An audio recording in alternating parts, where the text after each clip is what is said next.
Hozirgi kunda shov-shuvga sabab bo'layotgan Jetour X50 modelimizni bunaqa narxga, bunaqa sifatda topa olmasanglar kerak. Sizlarga hozir to'liq ma'lumotini tushuntirib o'tamiz.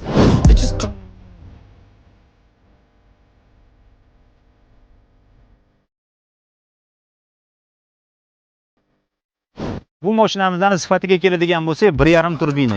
Shahar ichida 7 litr, 8 litr rasxod qiladi. Trassaga chiqadigan bo'lsanglar, 4-5 litrga ham tushadi. Salon qismimizda полностью eko-koja bilan qoplangan ekan. Monitorimizga keladigan bo'lsak, ruschaga уже tayyor avtosalondan tayyor qilib qo'yilgan. Bizda juda ham ko'p knopkalar o'rnatilgan, даже cruise control, abogreflargacha qo'yib o'rnatilgan ekan. Sideniya qismimizga keladigan bo'lsak, oldi ikkita sideniyamizni sportivniy sideniya qo'yilgan. Sideniyamizda oldi ham, orqada ham abogref o'rnatilgan ekan. Agar 7-8 litr ko'prik qiladi desanglar, propan o'rnatib olishga qulay joy bor. Agar shu mashinamizni sizlarni qiziqtirgan bo'lsa, sizlarni Olam Avto Jetour avtosalonimizda kutib qolamiz. Telefon nomerlarimizni videoni tagida qoldiramiz.